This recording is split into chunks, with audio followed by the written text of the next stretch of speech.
Gotas de Ópera. Esto es un podcast malpensante en alianza con Cineco Alternativo. Hola a todos, bienvenidos a una nueva sesión de nuestro podcast malpensante Gotas de Ópera. Hoy los acompaña en el micrófono Lorenzo Márquez y tenemos dos grandes invitados para el día de hoy. Nuestra siempre invitada María José Villamil, directora de la FOSBO. Hola Lorenzo. Hola María José. Y tenemos hoy un nuevo invitado, Juan Felipe Cantor, que es cantante barítono y es integrante del coro de FOSBO. ¿Cómo estás? Hola Lorenzo, hola a todos. Qué gusto tenerlos a los dos por acá. Y bueno, hoy tenemos un tema interesantísimo en la ópera que es El Barbero de Sevilla. Y esta es una de las óperas más famosas de todo el repertorio. Eso es de los grandes hits de la ópera. Sí. Yo sabían en algún momento, recuerdo haber visto que era la ópera que más se ha interpretado desde su estreno. En toda la historia es la ópera que más se ha hecho. Increíble. Bueno, de hecho tenemos una estadística de Opera Base. Es la novena ópera más representada entre 2004 y 2018 y tiene alrededor de 6,000 representaciones. Qué cantidad. O sea, una de los highlights de todos los teatros, de los teatros de ópera del mundo. Y bueno, esta vez tendremos el tema como tema central, un personaje que es Rosina, está enamorada del conde de Almaviva, ¿no? Exactamente. Y el conde de Almaviva está súper enamorada de ella, pero quiere medir si ella de verdad está verdaderamente interesada en él, pues porque el hombre pues tiene su billete, tiene su dinero, sus cositas, ¿no? El carro, la casa, la beca. Entonces le pone ciertas pruebas a Rosina, disfrazándose de diferentes personajes, y la prueba. Rosina además está protegida por Bartolo, ¿no? Quien es su, por así decirlo, su tutor. Y Bartolo, Rosina no le responde a Bartolo, pero Bartolo quiere que ella esté. Entonces se generan estas típicas escenas cómicas de los tríos amorosos que si me quiere, que si no me quiere, que incluso existe desde Shakespeare, ¿no? Sí, total. Pero espera, Bartolo es su tutor y se quiere casar con ella. Se quiere casar con ella, o sea, pero ella está verdaderamente enamorada del conde, ¿sí? Entonces el conde le dice, bueno, yo quiero intentarlo, pero antes quiero poner unas pruebas, ¿sí? Ella no lo sabe. Cuando se da cuenta, bueno, ella sí está verdaderamente enamorada, entonces le hace jugarretas a Bartolo para ganarse el corazón de Rosina y que Rosina finalmente no se case con ella. Sin embargo, es muy curioso porque si uno lo ve desde esa óptica, digamos, el doctor Bartolo es un villano, ¿no? Es como el malo de esta historia. Total.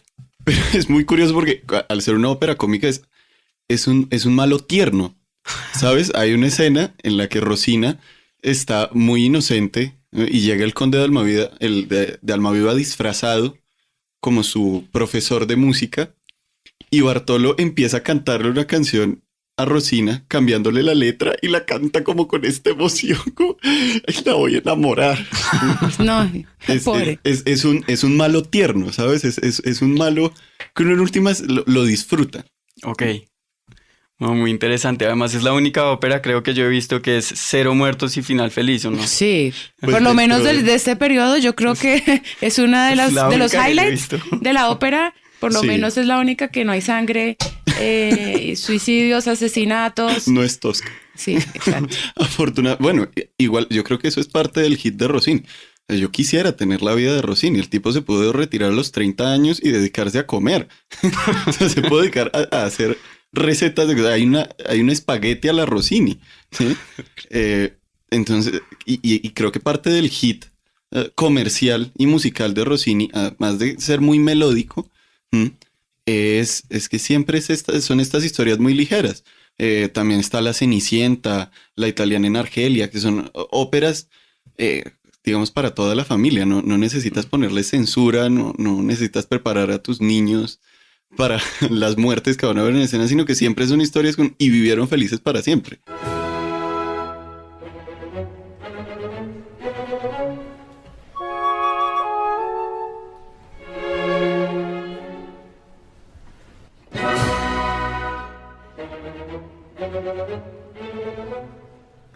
Bueno, estábamos escuchando la apertura de esta ópera que es maravillosa, es emocionantísima. Y bueno, mirando un poco la historia de esta ópera, yo encontré que Rossini al igual que otras personas de su tiempo, usaron esta historia y este libreto del Conde de Almaviva y Rosina para hacer sus óperas. Es un libreto basado en una obra de un francés que se llamó Pierre-Agustin de Beaumarchais, y escribió un libro que tiene 3 volúmenes que se llama El Barbero de Sevilla. Entonces, sobre ese mismo libro, digamos, sobre esa misma obra grande, Mozart hizo su ópera Las Bodas de Fígaro. Sí, que muchas veces muchas personas confunden, este es el Barbero de Sevilla, es el mismo de Fígaro y no sé Total. qué, y es por lo que hay demasiadas libretos que se han musicalizado. Sobre esa misma Sí. obra. El de Mozart fue 30 años antes que el de Rossini, pero al tiempo que el de Rossini hubo 2 más, digamos, relativamente famosos. El primero fue de Giovanni Paisiello y el segundo de Nicolas Joussard. El de Paisiello fue de hecho primero que el de Rossini, y aparentemente eso dio para una gran batalla de los compositores, porque cuando Rossini decidió sacar su Barbero, Paisiello quiso sabotear completamente Sí. la presentación de Rossini.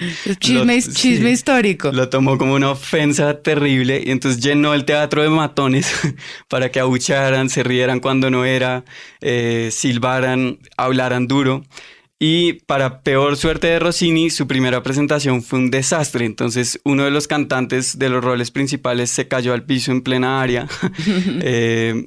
Entró uno de los músicos de la orquesta, se le toteó una cuerda y se oyó por todo el teatro. Y en plena presentación se metió un gato al escenario, inclusive.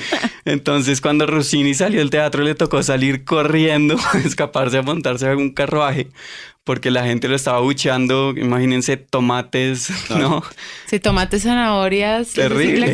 La Le hicieron un buen clásica guiso escena. Sí, Sí, exacto. exactamente. Es curioso porque este tipo de cosas suceden mucho, o pues esos son obviamente chismes históricos, suceden mucho dentro de los compositores. Se dice, por ejemplo, que cuando Brahms estrenó su Requiem, el timbalista que era anti-Brahms porque era más de escuela javeriana, le saboteó el concierto tocando mal los timbales. Wow. O sea, pareciese que en la época había mucha rivalidad entre estilos, entre compositores, entre quién dominaba la escena.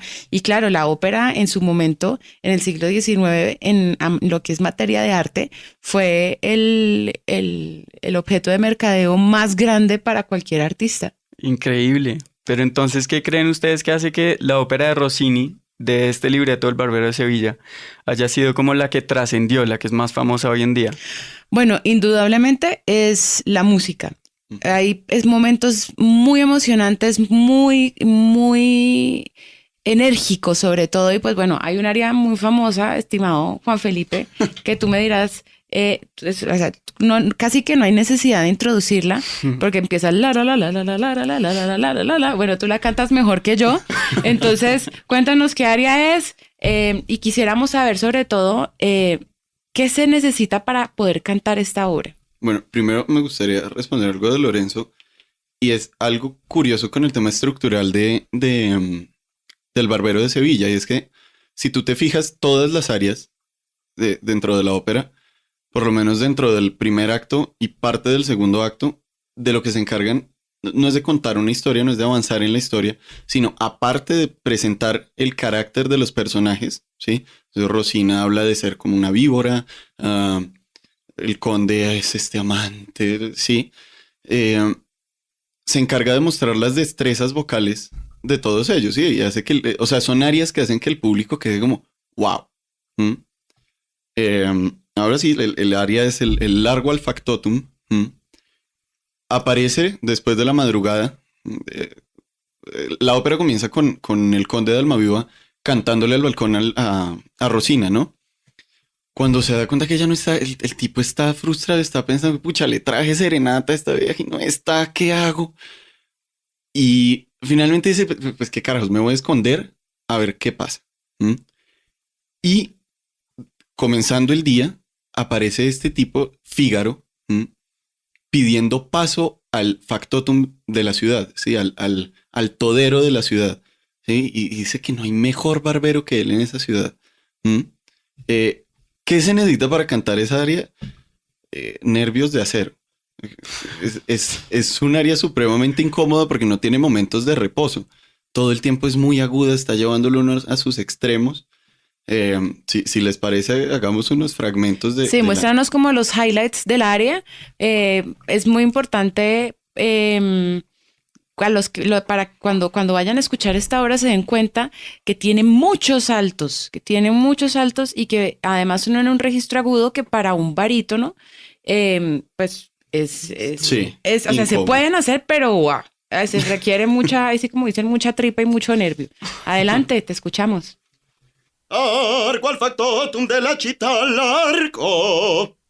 La la la la la la la la la la. Resto a bottega che l'albe già presto. La la la la la la la la la la. Tutti mi chiedono, tutti mi vogliono, donne e ragazzi, vecchie fanciulle, qua la parrucca, presto la barba, qua la sanguigna. Presto il biglietto, tutti mi chiedono, tutti mi vogliono, tutti mi chiedono, tutti mi vogliono. Qua la parrucca, presto la barba, presto il biglietto, ehi! Figaro, Figaro, Figaro, Figaro, Figaro, Figaro, Figaro, Figaro, Figaro, Figaro, Figaro. Ah, bravo, muy bien. El hit de esta área y es algo que veía yo muy curioso. Pareciera como que hay muchas secciones donde uno manda la afinación, o sea, se concentra mucho en el texto, ¿sabes? Como la idea es mantener la comedia, mantener como la idea de este tipo súper cómico, súper amiguero, súper alegre, que llega a un pueblo a conseguir clientes. ¿Sí? El tipo está ahí directamente buscando clientes que por casualidades de la vida se encuentra con el conde y puede ayudarlo en su plan majestuoso de conquistar a Rosina. Pero el tipo está ahí simplemente porque es un todero. Y hablemos un poquito del aspecto técnico de esta forma de cantar. O sea, literalmente tú lo has puesto como un cómico, un cantante cómico. Y aquí empezamos a entrar además en un personaje que además es esencial en la ópera, que bueno, viene desde un poco antes, pero que incluso para Rossini fue escandaloso en el momento y que él lo quiso poner dentro de su ópera para diferenciarlo de las otras óperas, y fue el bajo bufo. Háblanos un poquito de qué es un bajo bufo. Un bajo bufo es un bajo cómico, precisamente. Se mide por las destrezas vocales, se mide por cuestiones muy características dentro de esta época. Por ejemplo, algo que utiliza mucho Rossini y que también utilizará Donizetti, por ejemplo, en la ópera Don Pasquale, son fraseos muy rápidos, ¿sí? Donde mete textos a toda mecha, ¿sí? Trabalenguas. Trabalenguas, Sí, exacto. Exacto. Esta misma área tiene una sección que es así, ¿no? ¿Cómo respiras? Es absurdo. Exacto. Y fíjate que esta sección, yo creo que Rossini en ese momento dijo como, oiga, creo que me estoy pasando un poco con Fígaro.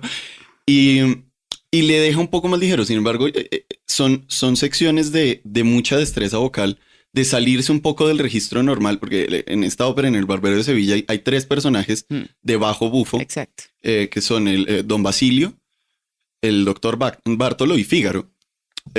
Hay una historia muy curiosa con el tema de Don Basilio, y es que el aria principal de Don Basilio estaba escrita, Verdi, háganme el favor, Rossini la escribió en re mayor, y se salía por completo del registro de un bajo, o sea, un pobre bajo por allá pitando.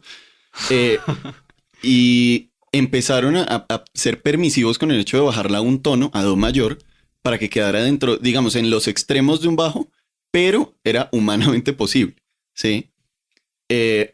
Asimismo ha habido otras situaciones rarísimas. Por ejemplo, hay barítonos que cantan esta misma área, medio tono, incluso un tono por encima de donde yo le estaba cantando. Yo no sé cómo hacen, son cosas ya sí, eso ya sí, sobre todo que ya depende mucho de la flexibilidad de la voz, y obviamente hay cantantes muy cancheros que además, claro, entre más suban el registro también se vuelve un tema de show y de ganar la escena. Entonces, yo puedo subir más y ta. Pero bueno, digamos que es una obra súper alegre, súper movida y enérgica. La, la, la, la.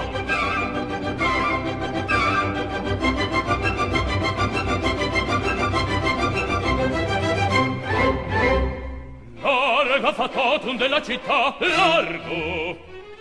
Bueno, y estábamos oyendo entonces esta versión del Largo al Factotum. Y este es un área que ha salido en un montón de cosas en el cine, en la televisión, incluso en propagandas. Yo por mi parte la he oído, por ejemplo, en Bugs Bunny. Hay un conejo de Sevilla, pero El no sé conejo de ustedes Sevilla, dónde más la hayan claro. encontrado, por ahí El debe conejo de estar. Sevilla, clásico, clásico. Bueno, ahí sí que hay que darle el crédito a Warner Brothers, que durante muchos años hizo muchas comedias, parodias de Bugs Bunny, o dirigiendo, o tocando piano. Geniales. Son geniales. Pero hay una interesantísima que está en Mrs. Doubtfire, ¿cómo se llamaba en español la película? Mi abuela es un peligro. Mi abuela creo. es un peligro, Sí, exacto. sí, sí. Mrs. Doubtfire, donde la película comienza con Robin Williams haciendo el doblaje de un pájaro dentro de una jaula que canta la la la la la la la la la la la la. Pero es chistosísimo porque además lo hace con esta voz cómica. Total. Y bueno, el personaje además, Robin Williams, que era un versátil haciendo doblajes además con la voz. De hecho, ¿se acuerdan de quién fue recientemente que lamentablemente pues hubiera sido un genio genial? Él fue el de doble Aladino. el doble de Claro, Aladino. Claro que sí. Él fue el doble de Aladino y para Buzz Lightyear en No te Toy creo, Story. no- O sea, no sabía es que un era personaje él. con una versatilidad que podía hacer el doblaje de Fígaro para esto, y ese fue un clásico. Y el comercial era Cheerios, creo que era un cereal Sí, creo que que es de salía, Cheerios, que es salía cierto. la obertura. Esta música ha sido pues materia de inspiración para numerosas escenas por fuera de la ópera. Sí, es buenísimo porque apenas uno la oye, uno subconscientemente sabe que es una comedia, ¿no? Total. Como que sabe que va a ser algo chistoso lo que Total. viene. Bueno, y esta presentación del Barbero de Sevilla del Metropolitan Opera de Nueva York la pueden ver en las pantallas de Cine Colombia el sábado 27 de julio. Muchas gracias por acompañarnos. Los acompañaron María José Villamil. Gracias por todo, No, María José. gracias por la invitación. Y Juan Felipe Cantor. Gracias a ustedes. Y nos veremos en una próxima edición del podcast Malpensante Gotas de Ópera.